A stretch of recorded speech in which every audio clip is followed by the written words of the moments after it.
冷麺は私はそうでは平常の真水なのかこうは奥ゆかしにこ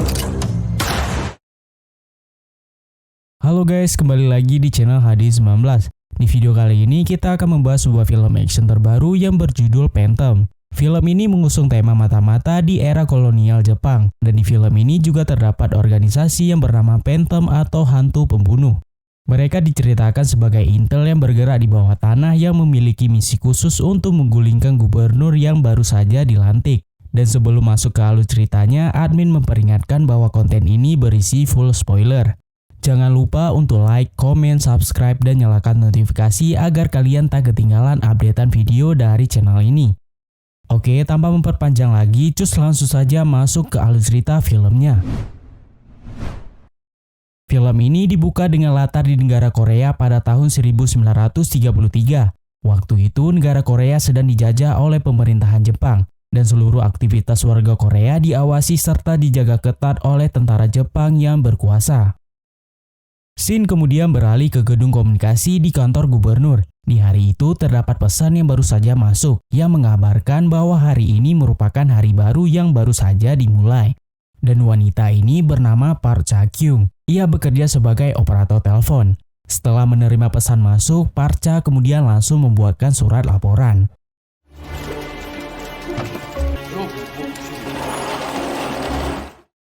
Surat itu kemudian ditandatangani oleh Junji Murayama selaku kepala manajemen. Selanjutnya, surat itu kemudian masuk ke ruang terenkripsi atau ruang pemecah kode rahasia, dan pria ini bernama Eun-ho. Ternyata setelah dipecahkan, pesan tersebut memiliki pesan yang mengabarkan bahwa gubernur yang baru akan mengunjungi kuil dalam beberapa waktu yang dekat. Eun-ho kemudian mengantarkan berkas surat itu ke seorang wanita yang bernama Yuriko. Tampak pada saat itu Yuriko merasa risih karena ia terus menatap ke arahnya.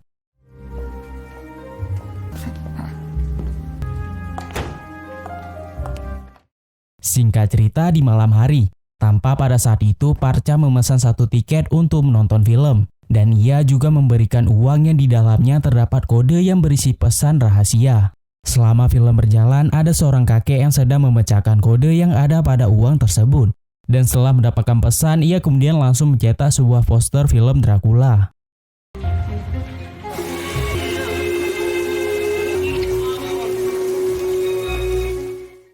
Saat berada di luar, ternyata Yuriko juga berada di sana. Dan setelah dilihat, ternyata di bawah poster itu terdapat pesan yang mengabarkan bahwa gubernur yang baru akan dibunuh pada saat ia berkunjung ke kuil. Di waktu yang bersamaan, Park Cha juga berada di sana. Yuriko kemudian langsung memberhentikannya.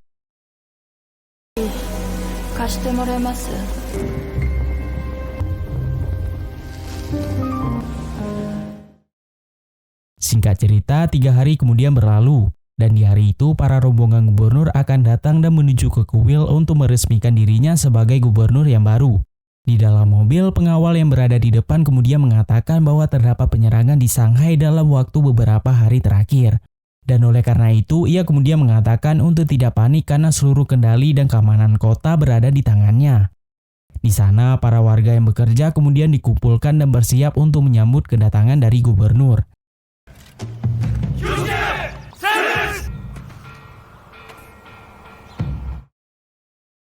Saat berada di dalam, para petinggi Jepang kemudian menyambutnya dengan makanan lokal.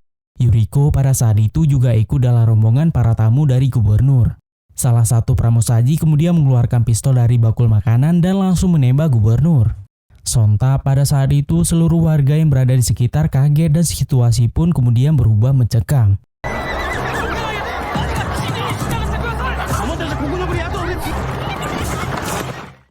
Namun gubernur pada saat itu berhasil selamat dikarenakan ia menggunakan armor. Dan setelah menembak, si wanita misterius itu kemudian lari menuju ke arah hutan. Dan para tentara yang berjaga kemudian langsung mengejarnya. Park Cha yang sadar dengan penyerangan, ia juga pergi ke arah hutan. Dan saat berada di ujung pelariannya, si wanita tadi kemudian berhenti dan melihat Park Cha. Dan dapat kita lihat mereka sudah saling kenal satu sama lain. Dan Park Cha memanggilnya dengan nama Na-young. Dan ternyata mereka adalah anggota dari Phantom atau hantu pembunuh. Namun karena para tentara yang sudah mengetahui keberadaannya, Na-young kemudian harus tewas dengan tembakan yang melesat ke tubuhnya. Sontak hal itu kemudian membuat Parcha kaget dan sedih atas meninggalnya Nayong. Mendengar tentara yang mulai dekat dengannya, Parcha kemudian pergi dari tempat itu.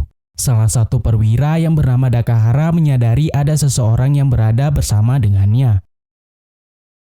Parcha kemudian kembali ke kerumunan warga. Di saat itu ada seorang anak muda yang bernama Baekho. Ia pada saat itu menarik Parcha dan menutup darah yang ada pada lehernya. Setelah kejadian itu, Dakahara dan anak buahnya kemudian pergi dari tempat itu. Salah satu ajudannya kemudian menyarankan untuk menginterogasi seluruh warga Korea di lini pemerintahan. Namun ia mengatakan bahwa belum saatnya. Dakahara kemudian menjumpai gubernur yang sedang dirawat. Sang gubernur sangat kecewa dengan penembakan yang membuatnya hampir terbunuh. Gubernur juga mempertanyakan mengenai hantu yang telah ia bunuh semua. Dan oleh karena hal itu, Dakahara kemudian dianggap lalai dalam menjalankan tugasnya. Ia kemudian memerintahkan Dakahara untuk menghabisi seluruh hantu yang masih berkeliaran. Karena dalam 5 hari ke depan ia akan membacakan pernyataan pemerintahan di ruang terbuka.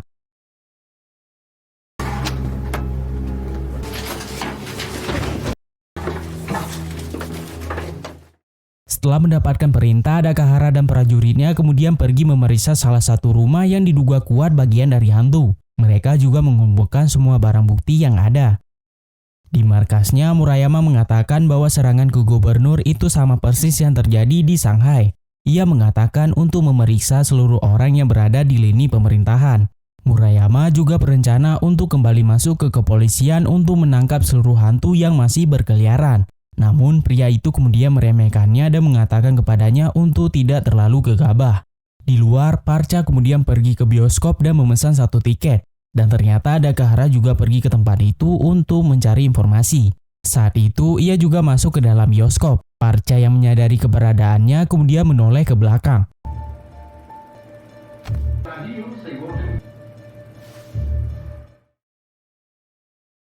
Dan saat berada di luar, Dakahara kemudian melihat ke arah poster yang baru saja dipasang. Parcha kemudian melaporkan kepada sang kakek untuk berhati-hati karena Dakahara sedang memata-matai keberadaan dari mereka. Parcha juga mengatakan bahwa ia juga siap untuk mati dalam menjalankan tugas seperti yang Nayong lakukan. Sesampainya di rumah, Parcha mendapati tentara yang sedang mengemasi barang-barangnya. Ia kemudian dijemput dan dibawa ke sebuah hotel yang terpencil. Sebelum turun dari mobil, Parcha menjatuhkan dompetnya. Ia kemudian masuk dan ternyata para tentara sudah menjemput mereka yang diduga berkaitan dengan hantu pembunuh. Di antaranya Eunho, Murayama, Yuriko, dan Baekho. Tak lama kemudian, Takahara kemudian datang. Lalu ia memperlihatkan barang temuannya di bioskop kemarin. Dan di antaranya itu poster film Dracula. Ia menduga tulisan yang berada di bawah poster terdapat kode pesan terenkripsi. Dan oleh karena hal itu, Takahara kemudian menuju Eunho untuk mendeskripsikannya. Takahara kemudian mengatakan bahwa organisasi hantu ini sudah menyusupi ke kantor pemerintahan. Ia kemudian mengatakan bahwa hantu ini masih berkeliaran dan salah satunya orang yang berada di sini. 마지막 기회 1월 10일 정오 총력으로 단결 총독 심리소독 적혀시로. Mendengar hal itu, Takahara kemudian langsung menetapkan mereka semua sebagai tersangka. Ia memberikan waktu hingga besok fajar untuk segera membuktikan serta memberitahu siapa yang tergabung dalam organisasi para hantu. Di keesokan harinya, Parcha kemudian keluar dan menanyakan dompetnya yang hilang kepada si tentara yang mengantarkannya. Tanpa pada saat itu ia menyalahkannya karena mengemasi barang tanpa seizinnya.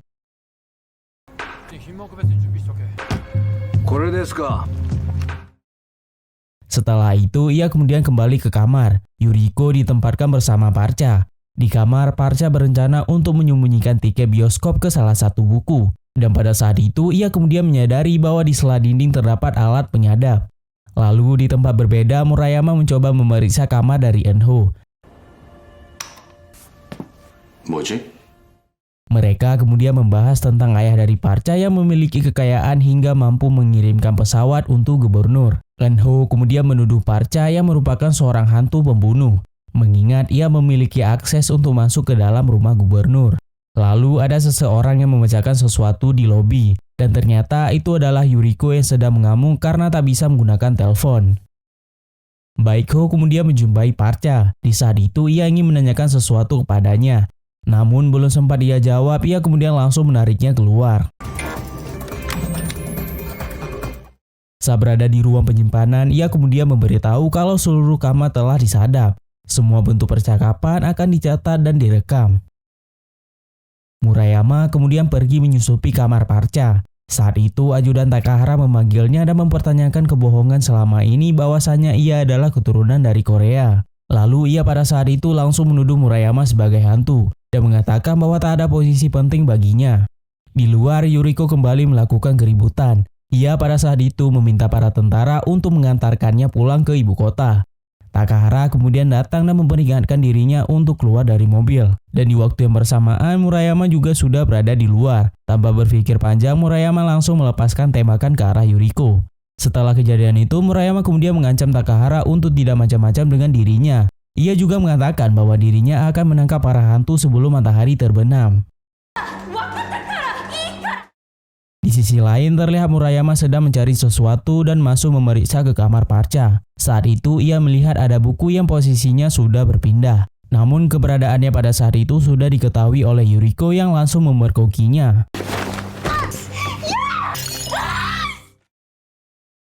Di luar, Parcha sedang berusaha pergi ke tempat pasokan solar. Dan setelah itu, Parcha kemudian masuk ke dalam hotel. Dan pada saat berada di dalam, ada seorang tentara yang melihatnya. Ia kemudian menyuruhnya untuk kembali ke kamarnya. Saat tiba di kamarnya, ia melihat keadaan barangnya yang sudah berantakan. Dan pada saat itu, ia kaget saat melihat buku yang berisi tiketnya sudah hilang. Tanpa berpikir panjang, Parcha kemudian pergi menyusupi ke kamar Murayama. Setelah berhasil masuk, ia kemudian mencari tiketnya yang telah dicuri. Dan di waktu yang bersamaan, Murayama kembali ke kamarnya. Alhasil keberadaannya pada saat itu sudah diketahui dan baku hantam pun tak bisa dihindar. Di tengah perkelahian antara Parcha dan Murayama, Eunho kemudian pergi menjumpai Yuriko di kamarnya. Mereka dengan sengaja membahas Murayama untuk mengelabui para tentara. Dan pada saat itu mereka menyadari kalau kamar mereka telah disadap. Mereka kemudian berniat untuk melaporkan hal ini. Sementara di ruang kendali, para tentara terus memonitor percakapan mereka. Eunho kemudian pergi menjumpai Takahara untuk memberikan bukti fisik yang ia dapati. Kembali ke Murayama dan Parcha. Pada saat itu, Murayama berkata jujur kepada Parcha kalau dirinya adalah hantu pembunuh. Dan ia juga tahu kalau Parcha adalah seorang hantu. Ia kemudian memintanya berkata jujur dan bekerja sama dengannya. Belum sempat menjawab, Murayama pada saat itu langsung dibawa oleh para tentara. Kemudian Parcha kembali ke kamarnya.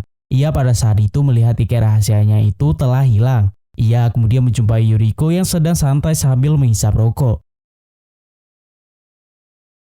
Di malam harinya mereka berkumpul di meja makan untuk makan malam bersama. Tak lama kemudian Takahara datang. Ia berkata kalau dirinya mengalami hari yang gila. Ia mengatakan sudah mendapatkan bukti dan saksi. Namun hal itu menuju ke orang yang berbeda. Bukti fisik menunjuk ke Murayama sedangkan seorang saksi menunjuk kepada Parcha. Saat itu Takahara ingin mengkonfirmasi kebenaran dari Baekho. Mengatakan kalau Parcha adalah seorang hantu. Tanpa pada saat itu ia memilih bungkam dan tak menjawab. Lantas hal itu kemudian membuatnya kesal yang pada akhirnya ia kemudian langsung menembak Baekho.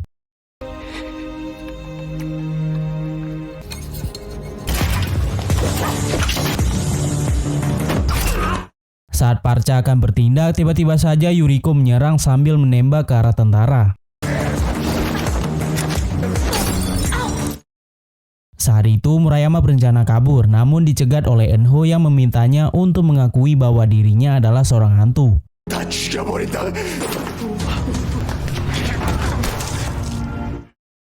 Parcha pada saat itu ingin menyelamatkan Baekho, namun karena pendarahan yang begitu parah, Baekho kemudian tak selamat. Di lobi hotel, Yuriko sedang diserang oleh Takahara bersama dengan para tentaranya. Terlihat pada saat itu Yuriko sudah terbiasa dengan situasi seperti ini. Parcha dan Yuriko kemudian bertemu. Ia sangat penasaran tentang siapa sebenarnya dirinya. Yuriko kemudian mengatakan kalau misinya saat ini adalah membuat Parcha tetap hidup. Lalu Yuriko menunjukkan bekas luka dari siksaan serta pelecehan yang ia dapati di Manchuria. Dan oleh karena hal itu ia kemudian dapat menutupi identitasnya. Dan pada saat itu para tentara sudah dekat dengan mereka. Yuriko kemudian berencana untuk mencari suplai senjata untuk melakukan perlawanan. Parcha kemudian mengatakan bahwa ada sebuah garasi yang di dalamnya terdapat mobil yang bisa mereka tumpangi untuk kabur. Saat itu mereka pergi ke ruangan pasokan listrik. Parcha menyarankan untuk meledakkannya.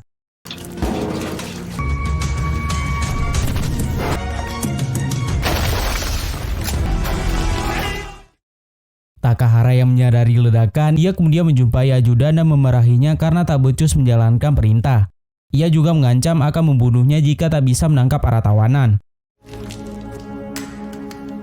Saat berada di ruang bawah tanah, Yuriko dan Parcha kemudian menemukan pasokan senjata.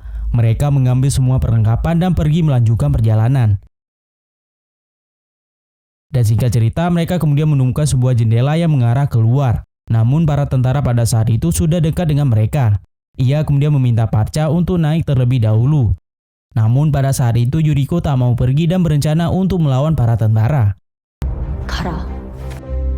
나는 안강우 함경도. Parcha kemudian bergerak ke garasi mobil dan menyimpan beberapa perlengkapan. Setelah itu ia berencana untuk kembali pergi untuk menyelamatkan Yuriko. Di ruang penyiksaan, Takahara kemudian menginterogasi Yuriko dan melakukan beberapa penyiksaan.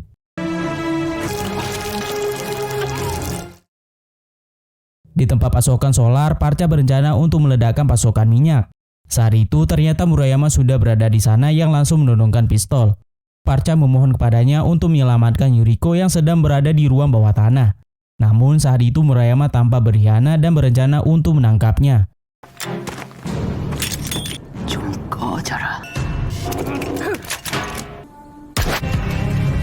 Setelah ledakan itu, Parcha bergerak masuk dan menjumpai Yuriko yang sedang terduduk lemas. Ia kemudian melepaskan ikatan dan pergi membawanya kabur. Namun saat itu Murayama yang sedang mencari keberadaan Parcha, ia kemudian dicegat oleh Takahara dan perkelahian pun tak bisa dihindar.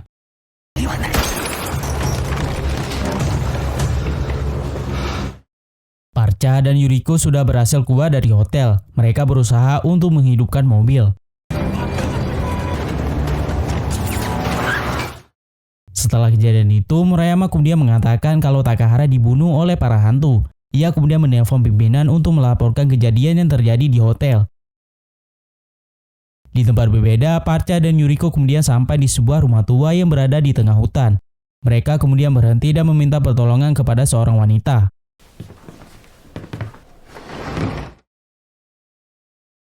Setelah Yuriko siuman, ia kemudian melihat Parcha yang sedang demam. Dan ternyata ia terluka akibat ledakan. Setelah membersihkan luka, mereka kemudian bersiap untuk melakukan penyerangan. Murayama dan para tentara kemudian pergi ke sebuah acara teater. Di tempat itu, ia kemudian menangkap 2 orang yang merupakan anggota dari hantu pembunuh.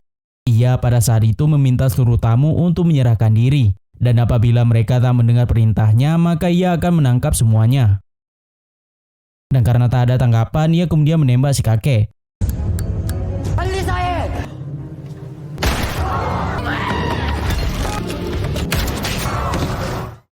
Lalu tak lama kemudian Yuriko dan Parcha kemudian datang dan langsung menyerang para tentara.